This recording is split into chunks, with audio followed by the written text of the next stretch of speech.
Circe. At last we sighted the island home of the goddess Circe, whose clear voice dissolves the eyes and ears of lost sailors, and blinds their hearts with her body. Absolute silence like a ruler leant over the prow of our black ship and pulled her into the harbour, where we leapt out on the blinding white beaches, whiter than we knew, which drew our bodies down, tired already by the blue sea. We shouted, but all sounds died on our lips, and in our ears the singing of thousands of confused cicadas in the trees was drowned by the appalling white silence which threw us onto the sand to sleep for 2 nights and 2 days. On the 3rd morning, blue with cold, I crept out as the first red fingers of dawn stretched in the sky to explore the lie of the land. Belting my sword tight, I felt my spear shaft alert in my hand. From the top of a wide view I saw the small curl of blue smoke rising like a warning from a thick-set forest of oak enclosing a house of smooth stone. My frown tightened as I returned to send Elytis with a few of our men. Clumsy feet and cracking sticks led them to Circe's house of cut and dressed stone. This warm home of the goddess was set in a clear zone in the dense folder of trees. Leaping gods, look, lions with huge claws ignored our bristling spears, gamboled up to our feet. Wolves with lolling tongues rolled on the ground and licked our shields, welcomed these new friends into their circus of bewitched men. While our men waited, still as the air, they could feel her clear Circe voice emerge like a moist silver weave needle, tracing song patterns, lingering birds in their swoopings, leave for her fingers to glisten in, sprinkling emerald, lapis lazuli, and ebony in, to enter her delicate, never-ending fabric of gold and gossamer laughing. Polites, pulled by her voice of moist silver, called them to follow him through her shining doors, opened slowly to beckon them, lips thick with sound, into the enchanting. Offered them cushions and chairs, covered with the skins of soft, strange animals, then fed them a mixture of cheese, barley, black wine, and honey, ground to a paste with an extract of pungent insects, so potent and sad it corroded the spring of their strong tongues, sinking slowly and seeping into their bones to soften their sharp heartache for their homes. As she struck them one by one with her black stick, bellies swelled, neck skins bristled, sniffed their thick pig stench, saw their own and their friends' hands clench in horror and tighten into pigs' feet, clattering across marble floors. She penned them to snout acorns, red berries, hogs filthy, wallow together. Held back by his fears, his distrust of strange music that loosened his thighs, Elytis, cautious of the least pleasure in his 5 senses, in particular touch, saw his men enter the house while he waited outside with the hours slowly trampling his heart, then turned back through the forest to fetch Odysseus. Belted my armor on, the weight of my bronze sword cooling my skin. Come, Elytis, I said, let us ask or even force her to release them. No, he cried, do not go. Her voice is, he said, looser than music to grapple with.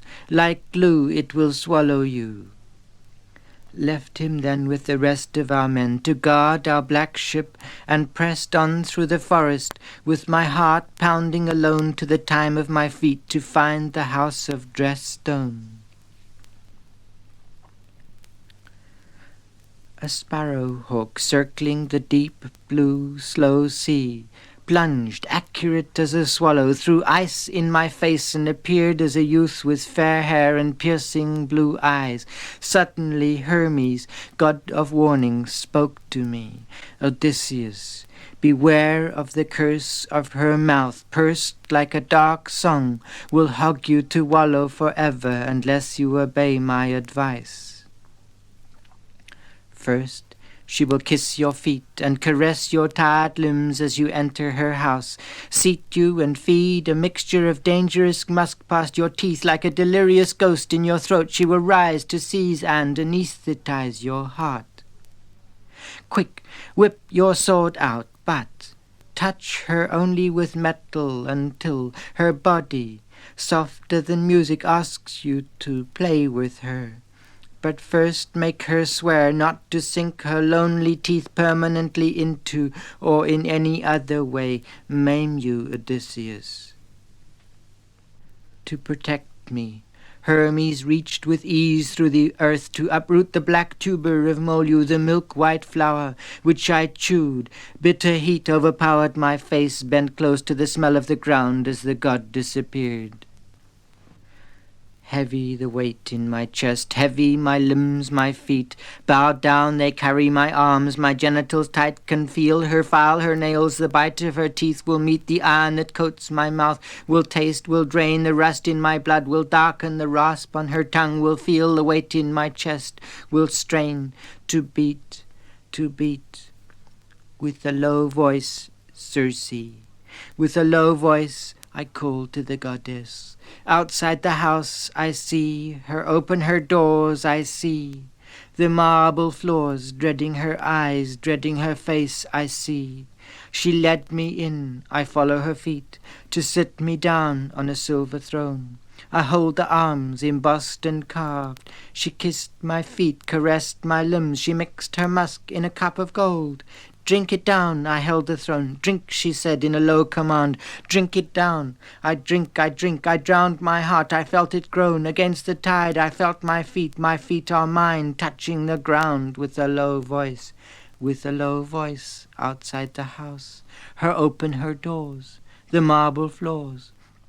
Dreading her face, she led me in to sit me down. I hold the arms, she kissed my feet, she mixed her musk. Drink it down, drink, she said, drink it down. I drowned my heart against the tide. My feet are mine, Circe, I called to the goddess. I see, dreading her eyes, I see. I follow her feet on a silver throne, embossed and carved, caressed my limbs in a cup of gold. I held the throne in a low command. I drink, I felt it groan, I felt my feet touching the ground. At last she strikes at my heart, which beats faster and faster as I suddenly draw my bare sword hard against her left breast, forced her to fall at my knees, and raise up from the floor the black opals of her eyes and cry to me. How can a plain sailor like you resist this darkness I kissed past your teeth to hurt and trap your heart squeezed tap in my palm? Must be wily Odysseus, come back from Troy to rip up the savage Saturn of the sea. Hermes warned me patiently to persuade you to ease your sword in its sheath, and let you slide into me slowly and unwind beside me as gradually as the sad sea in a storm breaks quartz into soft layers of sand.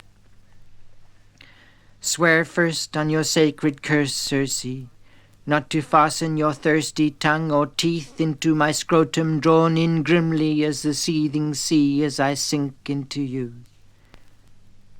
Come, sailor, she said as she pulled my hand, could feel the warm dome of her belly as firmly moving. The sea you are, waves in the sand, outspread wings in the wind. My skin will swell and fill in the well in my belly. There, gently, Odysseus.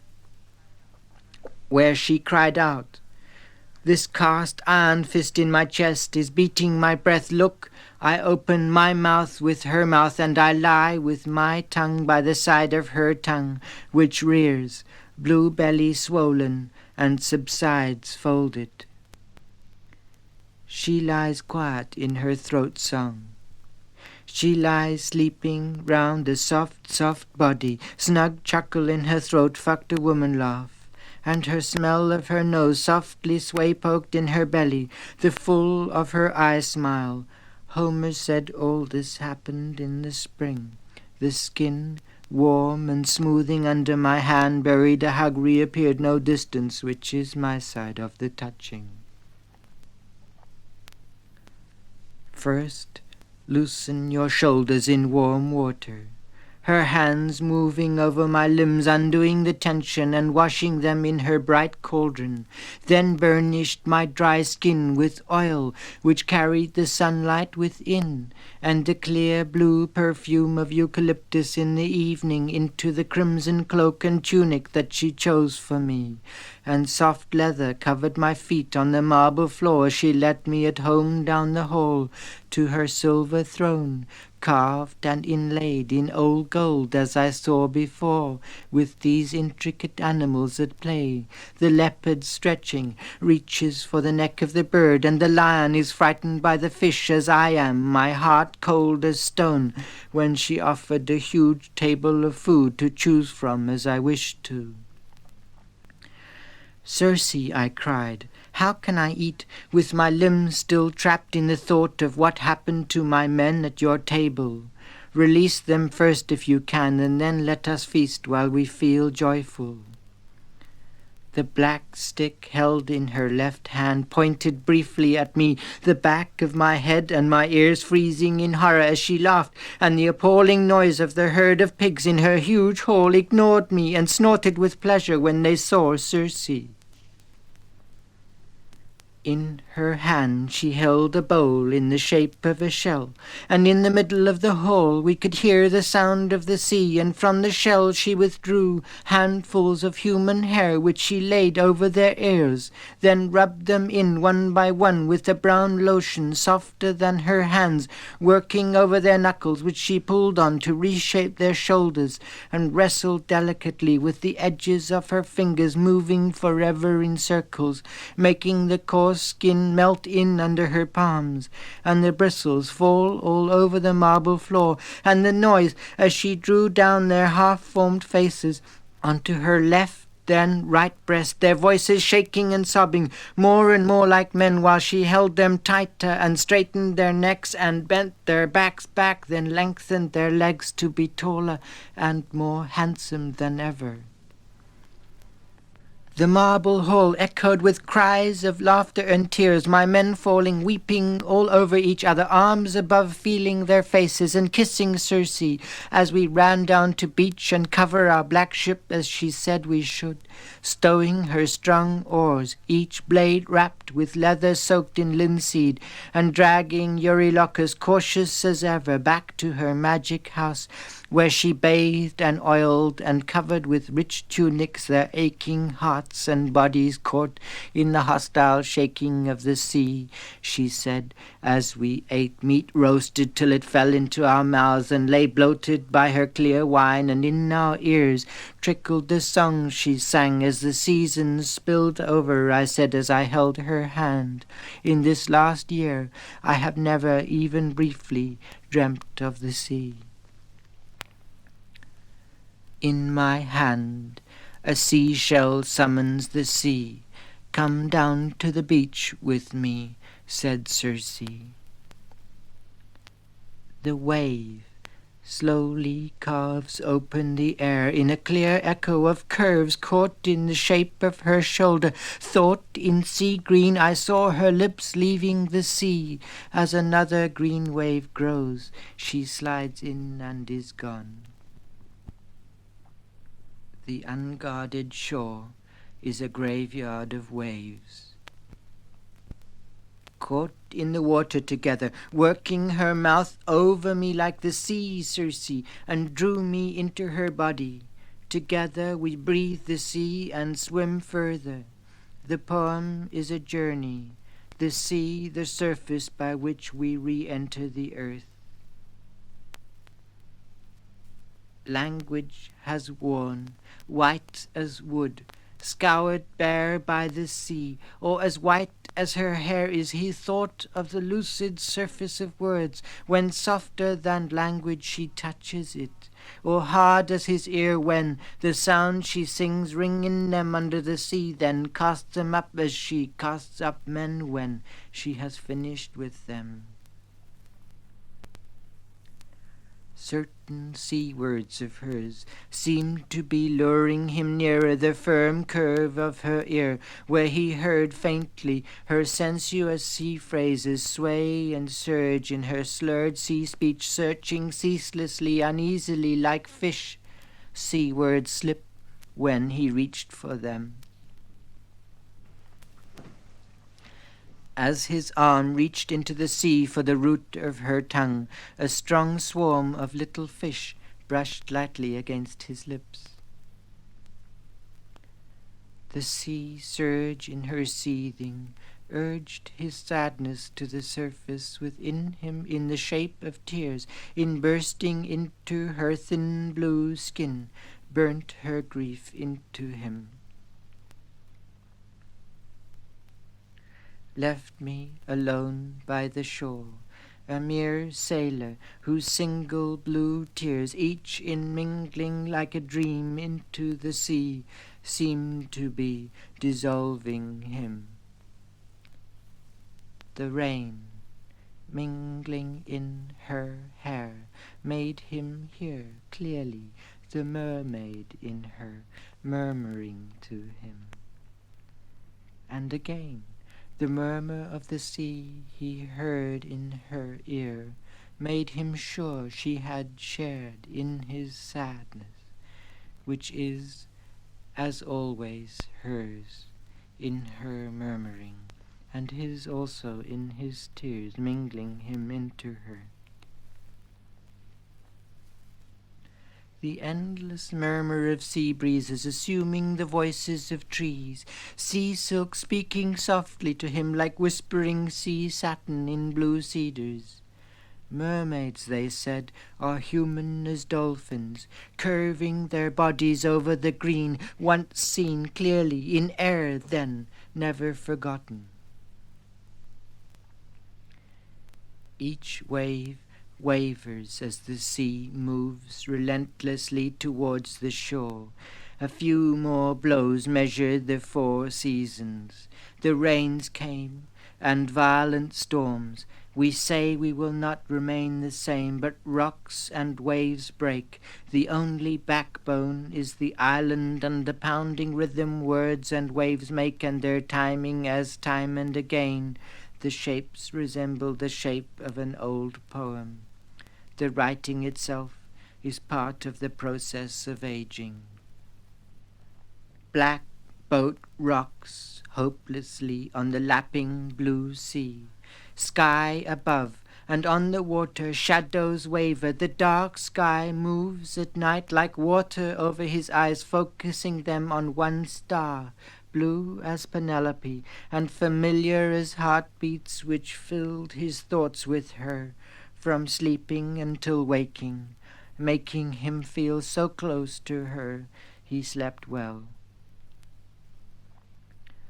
Sunlight is sturdy, stronger than Apollo, but on the surface of the sea, fickle as Circe.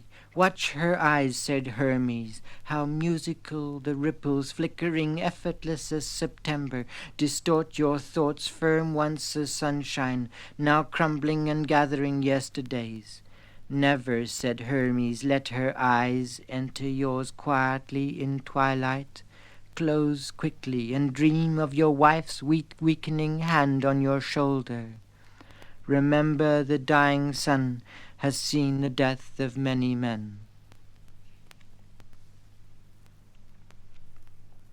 I live, she said, by the sea, and the sea refuses no river, but the lover who leads me slowly into my soft bed, which is, she said, softer than sunshine under the sea, will find under the body he feels another under him, sometimes seizing his heart and throat in her teeth and sprinkling their dust over the sea, or sprawling beside her, dawdling in the delta, then drawing him in greedier than green, gripping the walls of the whirlpool with the blue prow of your ship, with white hell-bent sails billowing in the chill wind.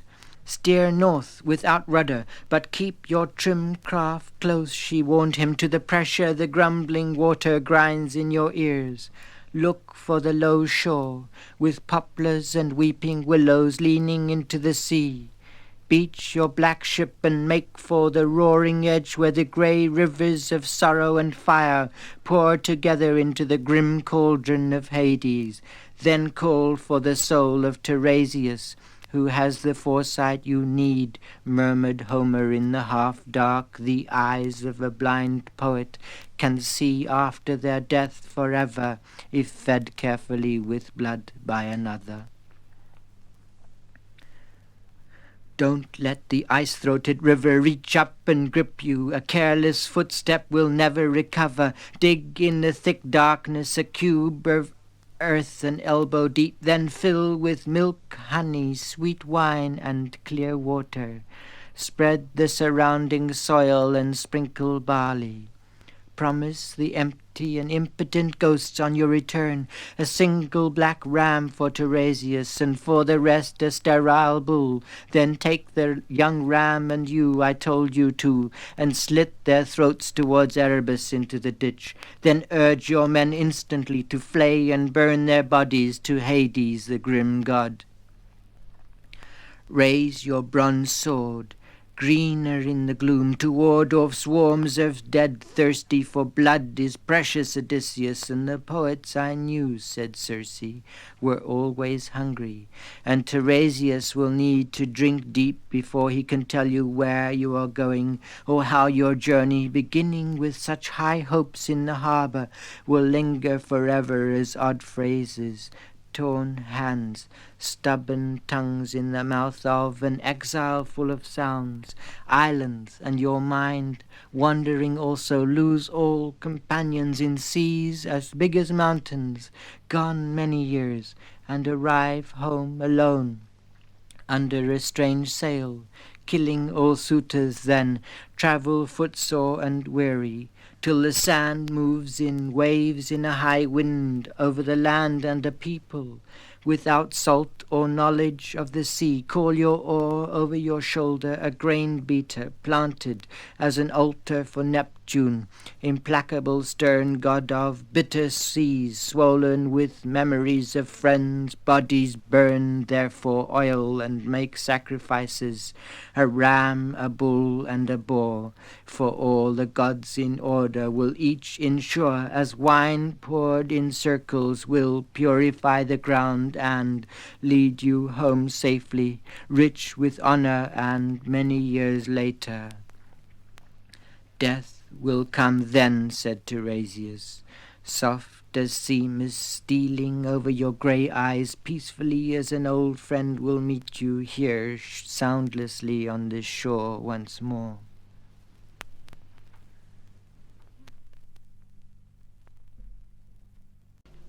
Jane, shorten your cough, or the night will again. Blood on your pillow looks like snow, and your voice, white as 100 frozen ice axes, hack open the air, and your hands, smaller than dead butterflies, you throw at the dark. I catch the blows and use my body uselessly to warm the alien air. Deirdre of the Sorrows. Deirdre of the Sorrows. Sadness, said Barry, is a bad word, the worst word I have heard. But Deirdre has had her fill. Poor Deirdre, he said. Uneasily the chilled air between them fills their breathing in, his hands always seizing hers for believing. It is all over, her belief breaking. In the darkness he remembered her belly was softer in his head than others he had had. Now his head likewise was harder. His fears crawling in made him seize and shake her face closer to him. Her ears were for kissing, not seizing. But for him kissing was alien. Although I think he meant well, he made her scared of him. Scaredness was worse than sadness. Looking back, he had hurt her. Sadness becomes grief, not as the worst, but the last word.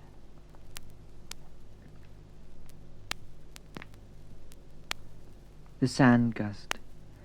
The sand blows and blusters up from the warm undergrowth, choking with dust. My eyes close tight as the fast white sand tears across my red lace-scored eyeball crest of dust, touched lightly past my face and subsided. The thunder.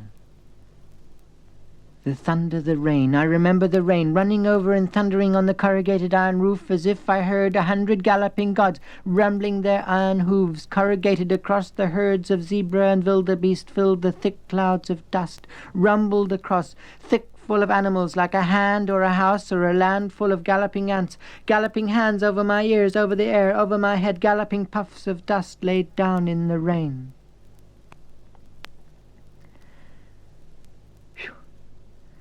The eyes of a startled snake are solemn, even ridiculous. It bows to me, opens its mouth, bites even, eats slowly. I chop it into pieces, circle the leaves of my soul who rustle lazily and go.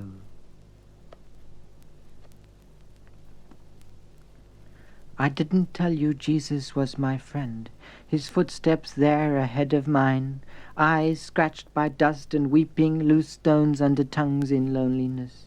My feet are washed in rivers of hair. He kneels his eyes in drops which will not dry upon my skin. Feeling your footsteps where I trod, the weight of God on that snake's head. Don't let go, I said. Jesus, you did. Why did you never run like us, like me? My knees under my chin when that snake broke free.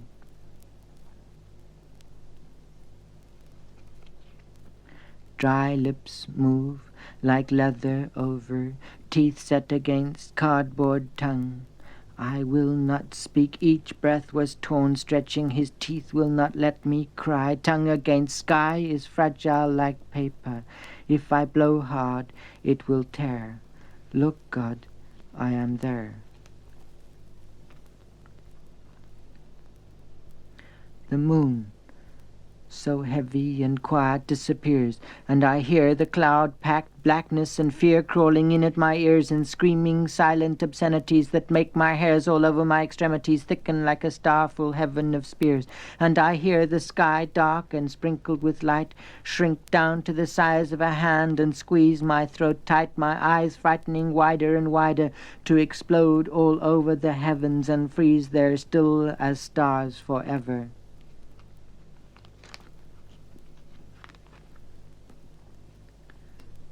Swallows curve in the clear sky, shadows suddenly bruised our glances, see her bare eyes swerve. The shape of a stone moves more slowly, its center is very heavy and has no edges.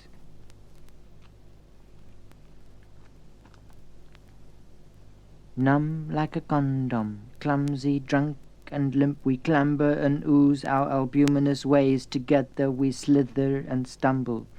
I peel off this smooth and slimy thing holding me in, smothered by layers of clambering skin confining my eyes. Always another to tear away, cruel, cumbersome, tongue-tied. Plop, the old feeling of jumping on a frog.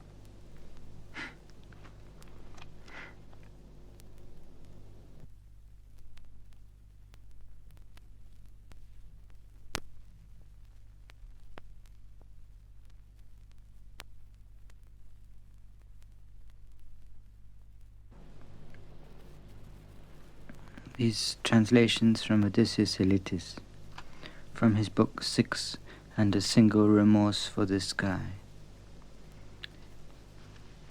Beauty and the Illiterate. Often, during the lulling of twilight, her soul gathered a certain lightness from the mountains opposite, even though the day was harsh and the next unknown.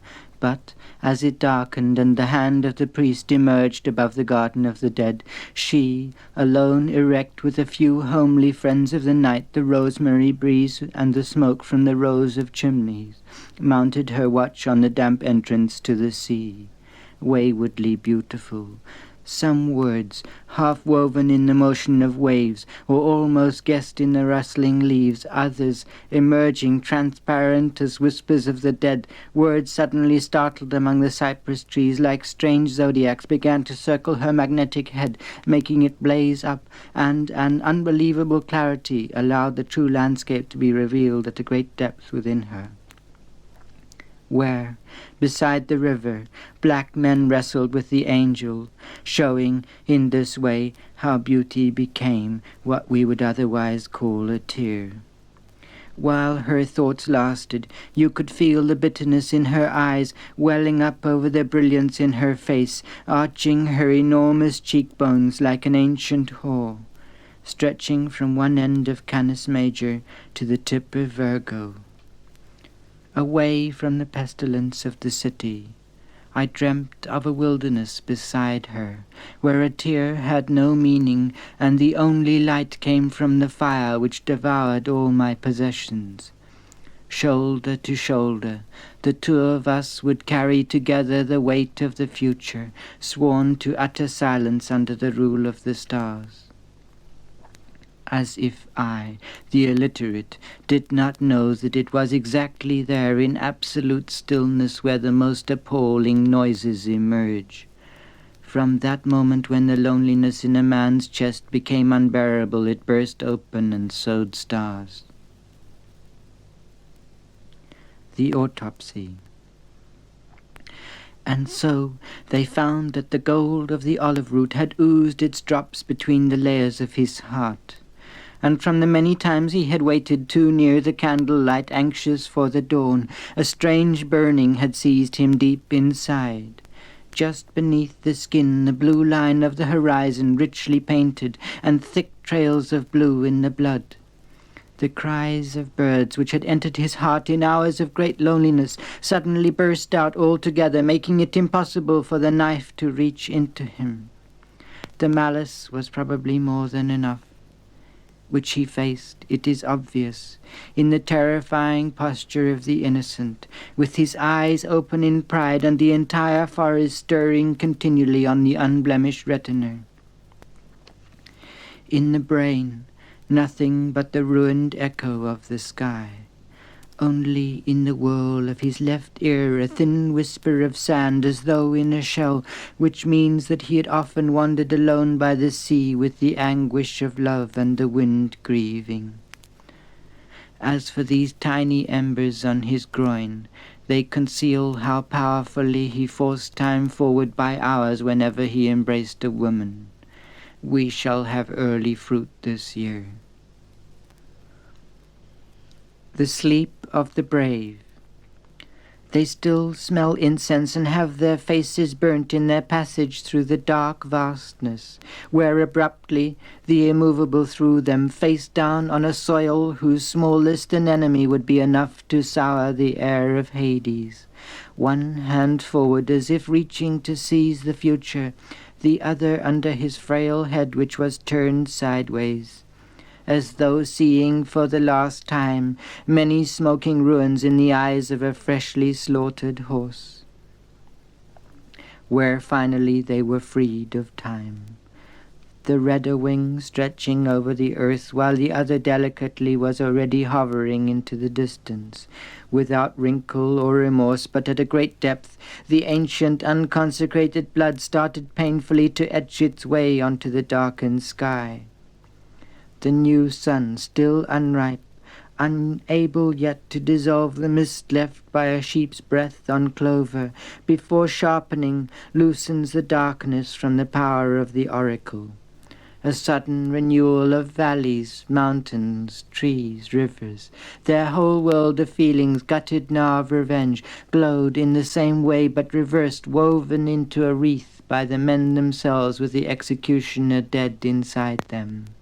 Inhabitants within the wild blue, without months or years to whiten their beards, but scanning the centuries with their eyes to give things back their real names, and to every child who opened its hands, not even an echo, only the wrath of innocence which perpetually pounded the waterfall. A drop of clear water, seizing the precipice in its power, was renamed Elytis, and they gave her the slim body of a boy. Ever since, little Elytis has gone down and worked hard all day where the earth rotted in ignorance, and the people inexplicably made darkness. But at night she returns for refuge high up in the embrace of the mountain as to the hairy chest of a man. And the wet breath which rises from the valleys they believe is not smoke but nostalgia escaping from the cracks in the sleep of the brave. Another Noah. I have whirled my horizons into the whitewash, and with my hand slowly but surely consecrated the four walls of the future. This desecration, I said, must enter the life of a hermit, to ensure in a cloister of light the supreme moment when the wind scratches a piece of cloud from the highest tree on the earth. Those things which I alone took pains to find, so that I could remain my true self in the face of contempt, they will come from the strength in the acid of the eucalyptus to the rustle of a woman, to be saved in the austerity of my ark. From the furthest, most neglected stream, the only bird to come was the sparrow, and from the shabby vocabulary of bitterness, a bare 2 or 3 words: bread, yearning, love. Time, you warped the rainbow and snatched the crumb from the beak of the sparrow, and refused me even a small voice of clear water to spell my love on newborn grass. Now I have endured slowly this brilliant loneliness, I can never forgive you. So when, by gnawing each other's intestines, mankind will wither away, and from generation to generation, piling up the evil, will savage its cruel self into a beast to ruin the uranium sky. The white particles of my loneliness, whirling above the rust from the wreckage of the world, help me to justify my small caution. Then, reassembled again, will open on far horizons, one by one on the edges of water, the bitter words will crumple, presenting my old meaning of despair, like a bite from a leaf. Sky of eucalyptus, that sacred day of the sensual, will smell of women who bears new grass, entering naked the current of time, slowly opening her royal fingers once and for all will release the bird into man's profane weariness, and where God made a mistake she let trickle a chirrup of paradise. The origin of the landscape or the end of mercy. Suddenly, the shadow of a swallow mowed open their bird-yearning glances, noon. Seizing a splinter of stone, the skilled sun above the shoulders of the statue of the sad Cory slowly engraved the soft wings of the zephyrs. The light, working on my chest, appeared for a moment as a violet print exactly where remorse touched me madly running. Afterwards, between slanting leaves, sleep sucked me dry, then left me alone. I envied the drop which whispered its unseen praise into the wild lily. I longed to appear exactly the same to the miraculous eye which had witnessed the end of mercy. Or had I? In the rough texture of rock, perfect from peak to base, I could feel my obstinate jaw tearing pieces from the beast in a different century. As the sand over there settled from the pleasure the sea once gave me, when the people blasphemed, I ran madly, opening my arms to be soothed into her, the sea. Was it this I was seeking, the purity? As water in a current suddenly flinches, I slipped into the feeling of myrtle, to the place where lovers escape. And again I heard silk breathlessly searching the hairs on my chest, and a voice, my fairest, midnight in the ravine, as my eyes pursued the last receding ship of the stars, chased by the voice of the nightingale trying to resume its shape. Honestly, such scorn and yearning I have been made to suffer, with a slight oath in both eyes and my fingers lifted from the corruption. In years like these, oh yes, I have worked to soften the utter blue, I said. Then turning my face into the light again, I saw it coldly measuring me, without mercy. It was the purity. Beautiful, and from within the shadows of the years, heavy with thought under the image of the sun, the statue of the sad Kori was brimming with tears. As she watched me walking godless on this earth once more, weighed down wearily by all I was carrying away from death by still living. Suddenly, the shadow of a swallow mowed open their bird-yearning glances. Noon. Laconic. The grief of death has seared me so much that my glare returned to the sun, who reflects me back to the perfect construction of stone and air. Well, he whom I sought, I am. O summer of linen, wise autumn, winter of nothingness. Life sheds its tribute with the leaf of the olive tree, and establishes again in the reckless night the right of the unhoped for, little cricket. 7 days to the Neverness. Sunday. Morning in the temple of the calf-bearer, I say, let beautiful Myrto become as true as a tree, and allow her little lamb gazing straight through the eyes of my assassin in that instant to punish the bitterest future. Monday. The feel of newborn grass and water about my feet, therefore I am. Before or after the look which will grind me to stone, the right hand upraises a gigantic blue ear of corn, to grow into the new zodiac. Tuesday. Departure of numbers. The one wrestles with the 9 on a desolate beach, swarming with black pebbles, piles of seaweed, wild skeletons among the rocks. My 2 favorite old horses are neighing, rearing above the steam which rises from the sulphur of the sea. Wednesday. From the other side of the lightning, the burnt hand will flower again, to straighten the 7 folds of the world. Thursday. A door opens, stone steps, geranium flowers, and a little further translucent roofs, kites, and fragments of seashells in the sun. A goat slowly munches the centuries, the smoke rising with intense peace inside his horns. The hour when the gardener's daughter is kissed secretly. In extreme pleasure a flower pot falls and bursts. This sound, could I save it? Friday, feast of the Ascension, of the woman I have loved hopelessly. Echo, Marina, Helene. With every toll of the bell an Easter flower enters my arms. Later a strange light and 2 quite different pigeons carry me upwards in an ivy-covered house. Saturday. Grim and silent men slaughter the cypress tree of my lineage for the feast of engagement or death. They dig the surrounding earth and sprinkle clove water. I have already pronounced the words which flatten the magnet of infinity.